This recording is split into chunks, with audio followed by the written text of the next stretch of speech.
La segunda revolución industrial y la generación del 98 trajeron consigo importantes cambios socioculturales para Extremadura.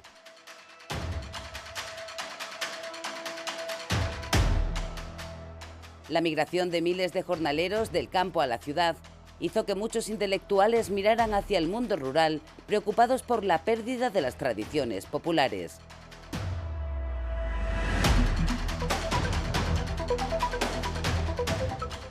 El folclorismo primero y el regionalismo después impregnaron a la región de un fervor por la cultura y la historia. Una pléyade de intelectuales y poetas convivieron en una época dorada para la cultura extremeña.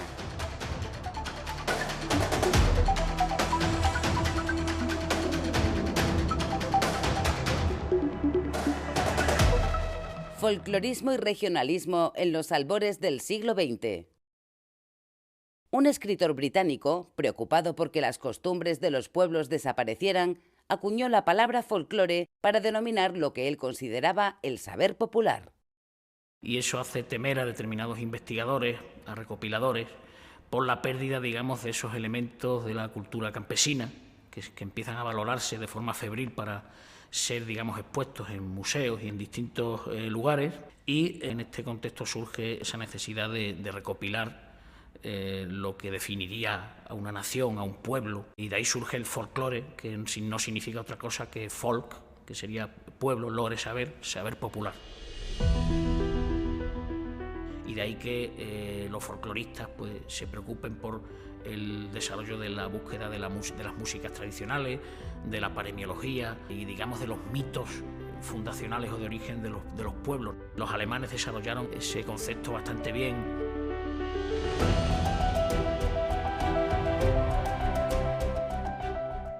En España, los folcloristas se organizaron en torno a sociedades culturales y científicas y a Extremadura llegaron desde Sevilla.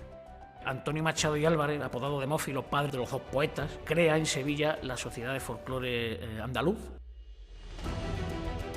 Hay un contacto muy interesante con el núcleo de Fregenal de la Sierra y ahí hay que hablar de la figura de Luis Romero y Espinosa, que un año después de la fundación de la Sociedad de Folclore Andaluz, en 1881, pues en 1882 crea la Sociedad de Folclore Fresnense bajo el mecenazgo del Marqués de Riocabado.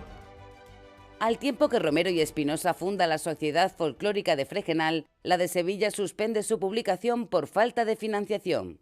Son los folcloristas de Fregenal de la Sierra quienes les ofrecen a estos autores la posibilidad de publicar en su revista, y de ahí surge la publicación El Folclore Bético Extremeño, que es ese órgano de publicación que permanece hasta el fallecimiento de Luis Romero y Espinosa, que fallece con apenas 40 años, ¿no?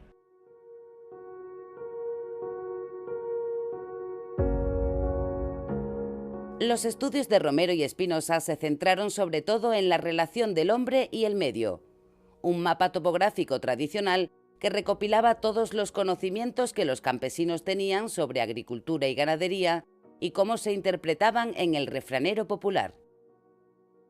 Esto que tengo en la mano es una prueba de imprenta del refranero de agricultura y ganadería, un trabajo de recopilación que hizo Luis Romero y Espinosa junto con sus colaboradores en el año 1800, a partir del año 1882 hasta 1884. Recoge 536 refranes de agricultura y ganadería. Son muy curiosos, entre ellos podemos citar, por ejemplo, pues a carnero castrado no le tientes el rabo, muy propio de aquellos años. Al asno y al mulo la carga al culo, al olivo hacha y cultivo, a la borrica arrodillada doblarle la carga, a la encina el arado debajo y el hacha encima.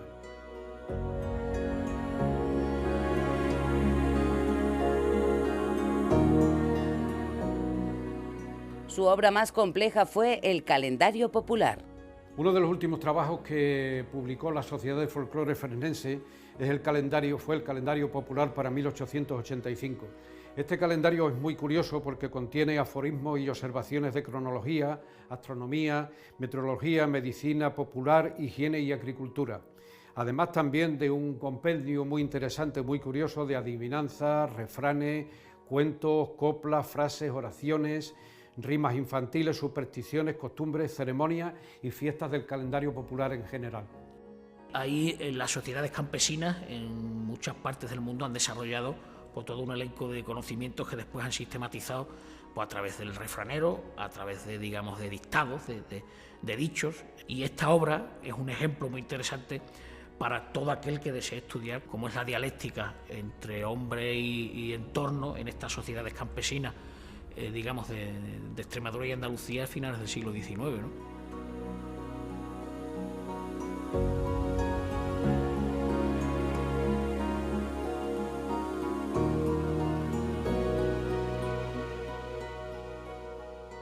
Contemporáneo de Romero y Espinosa fue Matías Ramón Martínez, otro destacado folclorista de finales del siglo XIX. Sus investigaciones se encaminaron hacia la toponimia, disciplina que estudia la historia de los lugares partiendo del nombre popular que reciben. Hay una dehesa que se llama la dehesa de Río Gordo. ¿Por qué se llama Río Gordo? ¿Porque hay un río que lleva muchas sustancias, muchos minerales o algo de eso? Pues no. Se estudia la historia y él explica que se llama Río Gordo porque era de una persona en el siglo XV o XVI que se llamaba Ruy, de Rodrigo, Ruy Gordo de apellido. Entonces de ahí, con el paso del tiempo, a la gente lo que le suena es el río, no el Ruy de Rodrigo, ¿no? El folclore también define la nueva afición de la burguesía y la nobleza por la puesta en valor del patrimonio. Se abren museos etnográficos y arqueológicos, públicos y privados. En Almendralejo, el quinto marqués de Monsalud proyecta un ambicioso museo donde exponer su gran colección arqueológica. Enlaza con la corriente folclorista que había entonces, pero por su lado de historia o de arqueología. La colección del marqués de Monsalud fue extraordinaria por la cantidad y la calidad de las piezas que atesoraba, así como por el amplio periodo que abarcaba, desde la prehistoria hasta la Edad Media. Es una colección tan grande que ya se considera con fuerza para crear un museo, que como he dicho sería uno de los museos más importantes de España, hubiera sido en caso de que se hubiera realizado.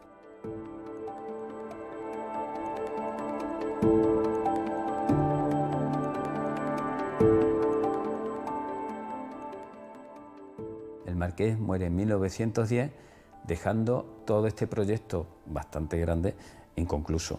De hecho, muere sin dejar testamento, pero cuando ya se veía que estaba mal, le dice a su madre, y lo deja reescrito su madre, la preocupación que tenía su hijo para que saliera ese museo, cosa que se truncó porque la madre muere un poco después, 3 años más tarde, muere la madre y la historia cambia.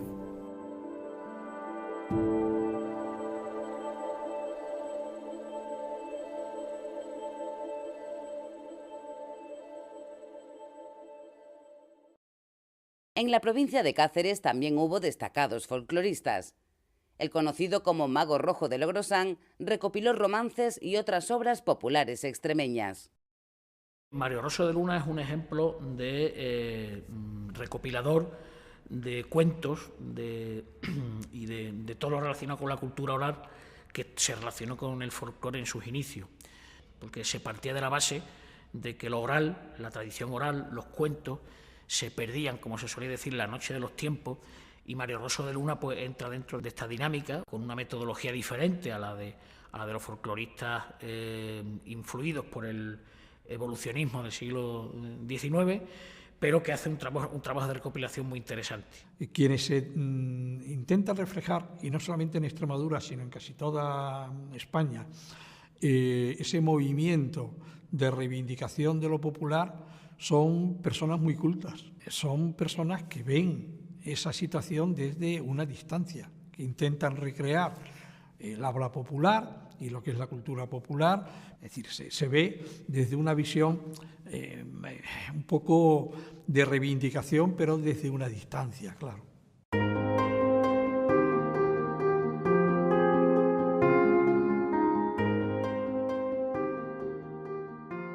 El folclore y sus seguidores no están al margen de los acontecimientos sociales y políticos que vive España, y tras el desastre del 98, las élites intelectuales reclaman un regeneracionismo del país que vive en una crisis permanente. El regeneracionismo dio lugar al regionalismo, un movimiento cultural y político que reivindicaba los valores sociales e históricos de un territorio. Es una época espléndida en la historia reciente contemporánea española. La conocemos como fin de siglo y edad de plata, una época que va desde finales del siglo XIX hasta el episodio dramático de la Guerra Civil Española. Es un contexto histórico muy relevante y en la que nuestro país se va desmoronando después de haber sido uno de los grandes imperios de Occidente. Y sin embargo, en ese periodo tan duro va a haber un rebrote cultural, científico incluso, espléndido, en el que se educan, en el que se forman estos personajes que vamos a tratar.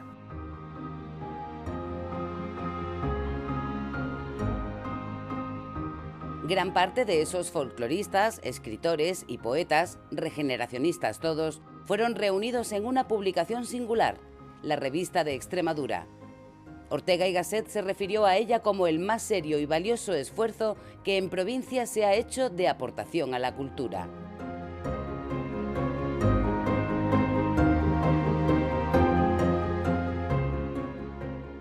En la región hubo dos revistas importantísimas, conocidas dentro y fuera de la región.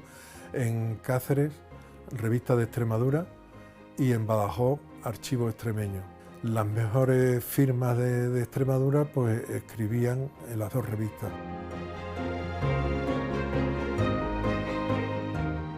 Fueron alabadas por el gran bibliógrafo Marcelino Menéndez Pelayo, que decía que ojalá hubiera revistas como esas en cada provincia de España. En la Revista de Extremadura colabora el salmantino Gabriel y Galán, uno de los precursores del dialecto extremeño como recurso literario en sus obras. Él sí es un hombre de su tiempo, pero un hombre de ese espíritu regionalista, de reivindicación de lo popular, siempre dentro de una perspectiva relativamente conservadora. Es decir, no es un revolucionario y además su carácter religioso es profundísimo.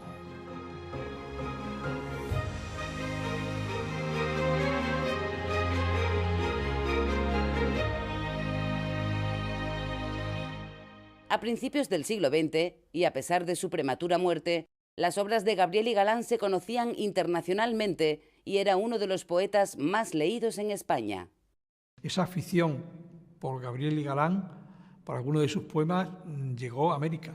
En Argentina era relativamente frecuente que alguien de pronto dijese, hombre, de Extremadura, Gabriel y Galán, y recitase un fragmento de alguna de las poesías más conocidas. Fue sin duda un gran poeta, en ese sentido popular.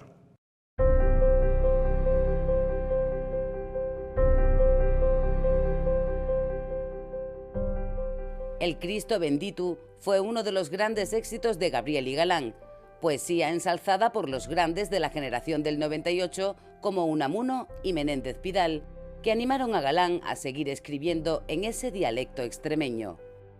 Pero inventa poco, lo que hace es seleccionar lo que está oyendo a unos y a otros, porque su método de trabajo era muy curioso. Él estaba con los campesinos que trabajaban en las tierras de la familia de su mujer y él iba siempre con un cuaderno. En esos cuadernos iba realizando todas las observaciones que le parecían sobre lo que oía y luego a partir de ahí ya componía la poesía.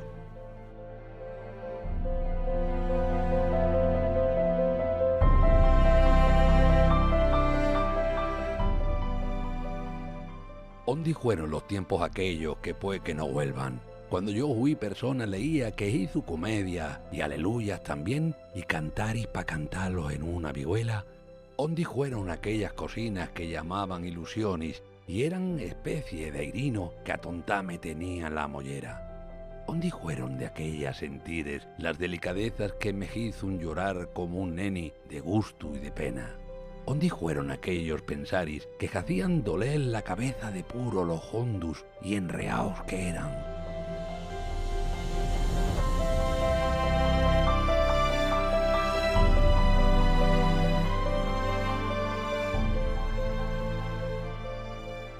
Ajuyó tuito aquello pa' siempre y ya no me queda más remedio que dilme haciendo a esta vía nueva.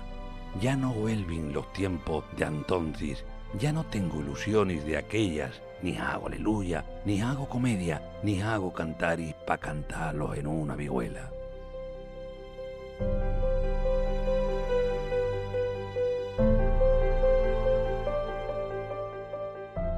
La obra en prosa que tiene, los cuentos, que son magníficos, son mucho más sociales que bastantes de sus poemas. Y ahí sí que narra la situación que vivía la gente del campo, las miserias que padecía, etc. Y es una parte, creo yo, injustamente marginada de la obra de Gabriel y Galán.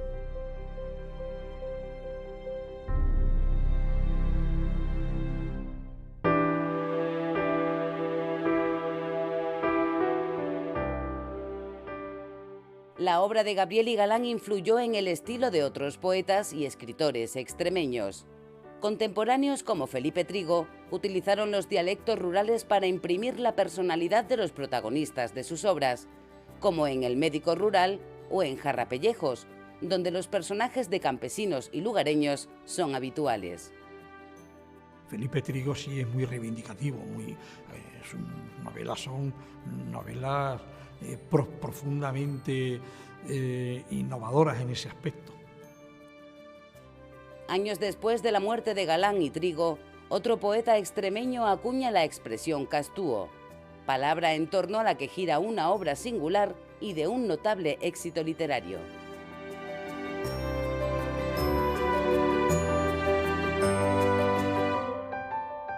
Es interesante analizar cómo su obra más conocida, que es El Miajón de los Castúos, está escrita en lo que se conoce en muchos ámbitos todavía como el dialecto extremeño, y eso hay que decir que, digamos, no se corresponde empíricamente con ninguna realidad hablada en Extremadura. O sea, el castúo es un invento literal, casi literal, de Luis Chamizo y de algunos otros autores, y que no podemos negar que toma algunos rasgos dialectales o giros de determinadas comarcas de Extremadura muy alejadas entre sí y distintas, y él hace ese constructo idealizado desde una óptica muy romanticista de lo que era una forma de hablar de Extremadura para retratar la vida del campo, pero de una forma idealizada también, ¿no?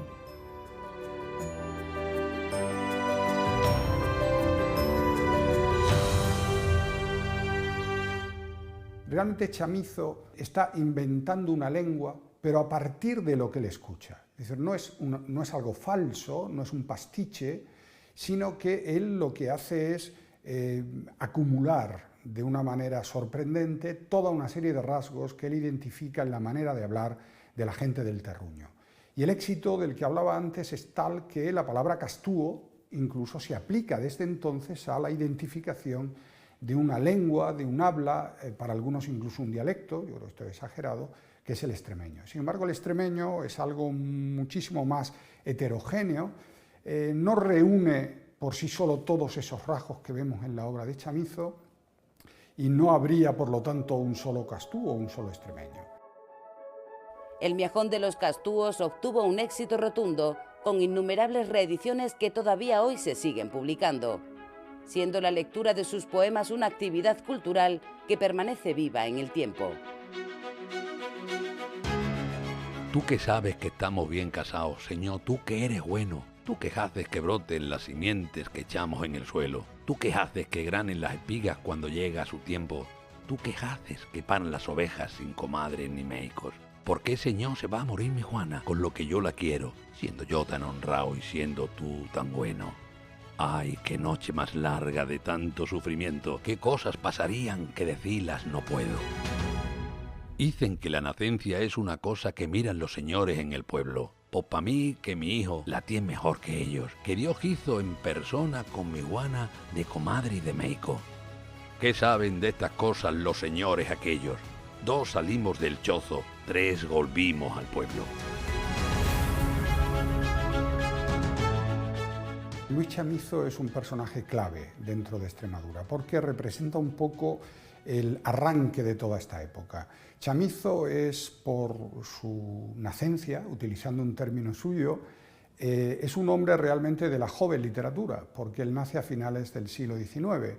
Y sin embargo, realmente Chamizo es un hombre del 98, es decir, es un hombre del fin de siglo, del regeneracionismo, de esos movimientos finiseculares que se están planteando el debate de España. Y en su caso, él enlaza a Extremadura con más fuerza que nadie, sucediendo a la figura de Gabriel Galán, que cronológicamente sí es un hombre del 98, él enlaza a Extremadura con ese movimiento regionalista donde lo propio, el terruño, adquiere un protagonismo tremendo. Entonces él va un poco a encarnar esa personalidad de lo extremeño, con una diferencia clave respecto a Gabriel Galán, que es la baja Extremadura, la que él representa, y no la Extremadura del norte, que es la que representa Gabriel Galán. A la obra de Luis Chamizo se le reprocha la falta de denuncia social, de contemplar el mundo rural desde una distancia paternalista, la ausencia en sus textos de una crítica directa al caciquismo y a las desigualdades sociales. Bueno, yo creo que el Miajón de los Castuos sí tiene un componente reivindicativo, como en realidad toda esa poesía regionalista de la época, porque Chamizo lo que hace es plantear el contraste entre ese hombre del pueblo, ese hombre del terruño, ese labrador, con todas sus dificultades, con todas sus carencias, lo contrapone a ese mundo que choca directamente con ese mundo nuevo procedente de la revolución industrial, de las transformaciones, de la modernidad, de los nuevos inventos, del progreso, y él contrapone estos dos mundos. De hecho, el primer poema del Miajón de los Castuos es un poema espléndido, ya está muy bien estudiado y muy bien comentado, donde vemos ese choque entre la modernidad y la tradición, representado en ese tren lleno de gente que viene de fuera y que mira esa realidad íntima de Extremadura desde esa posición del progreso. Y además hay poemas de Chamizo, no necesariamente escritos además en ese lenguaje, donde él defiende ciertos principios y ciertas ideas que podrían asociarse con algunas de las revoluciones que vendrán después, como la tierra para los que la trabajan, etc.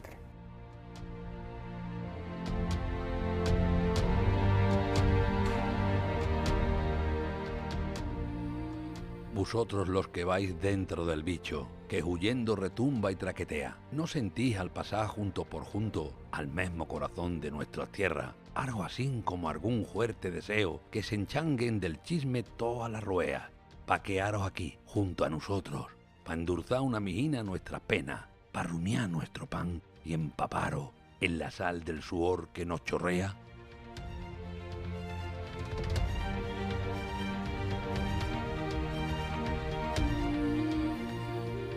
La década de los años 20 es prolífica para la literatura extremeña, con notables éxitos editoriales como La sangre de la raza, de Antonio Reyes Huertas. Huertas seguía la senda de los primeros folcloristas en su afán de recuperar y poner en valor la vida rural, con sus cuentos de lobos o las famosas estampas campesinas. Son 3.000 las estampas campesinas que tiene escritas, los relatos cortos 3.000.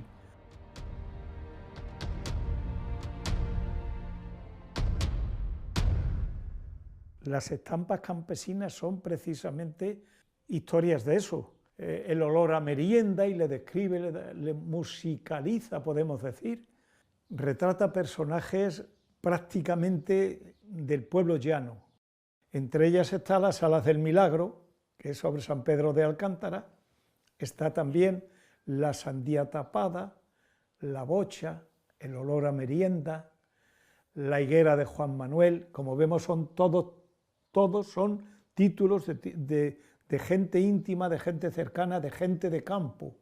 Reyes Huertas tuvo una prolífica carrera como periodista, colaborando con periódicos nacionales y dirigiendo durante 10 años El Extremadura, publicación fundada por el obispo de Coria en 1923. Reyes Huertas resumía sus estampas como la actualidad periodística escenificada en los medios campesinos.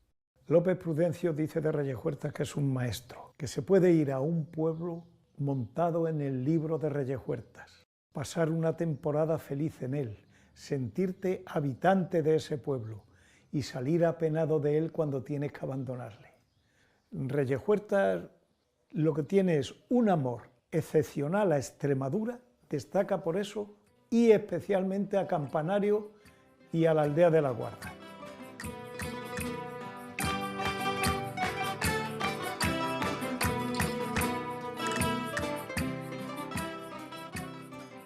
La pasión de Reyes Huertas le llevó a colaborar con el musicólogo y folclorista riojano Bonifacio Gil. En 1924, Bonifacio se instala en Badajoz y comienza a recopilar la tradición musical extremeña, ayudado en esa labor por intelectuales de la época como su amigo Reyes Huertas.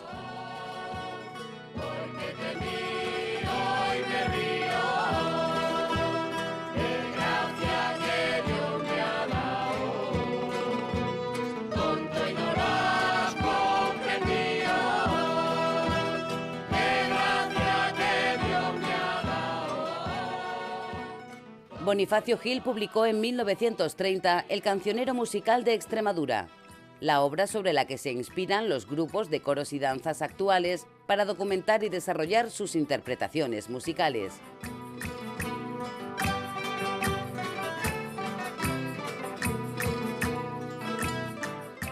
En el norte de Cáceres será el musicólogo y folclorista placentino Manuel García Matos quien recogió más de 1.200 melodías tradicionales procedentes de la Alta Extremadura, sobre todo de la comarca de las Urdes. Manuel García Matos fue un músico placentino y estuvo dedicado sobre todo al estudio del folclore. Él era apasionado de las canciones tradicionales y del mundo rural extremeño. Él sobre todo se va a dedicar a investigar y recopilar las canciones, los instrumentos y las danzas tradicionales del norte de Cáceres. En 1929, García Matos fundó la Masa Coral Placentina, compuesta por 80 voces que armonizaban el folclore de estas tierras. Las tradiciones orales fueron recogidas y llevadas a partituras por el placentino.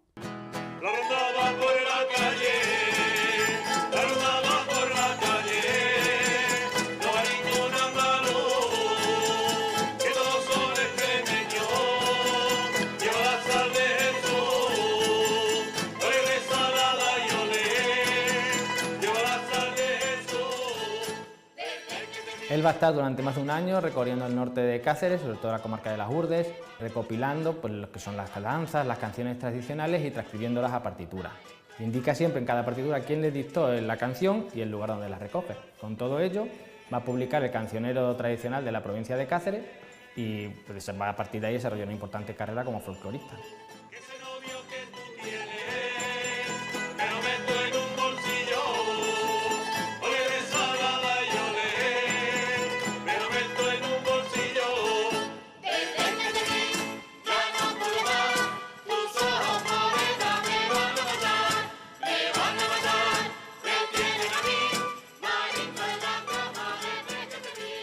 A raíz de todas estas investigaciones obtiene el Premio Nacional de Folclore y desarrolla toda su carrera siempre vinculado al estudio de las músicas tradicionales.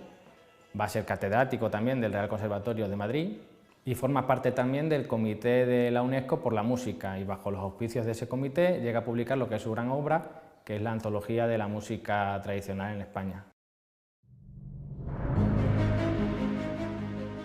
Folclorismo, regeneracionismo, regionalismo. Estos movimientos sociales y políticos influyeron en todas las disciplinas artísticas.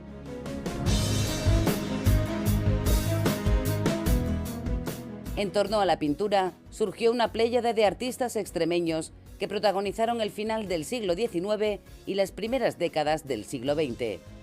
Felipe Checa, Nicolás Mejía, Eugenio Hermoso o Adelardo Covarsí nos legaron un patrimonio de incalculable valor artístico. Protagonizaron la Edad de Plata de Extremadura.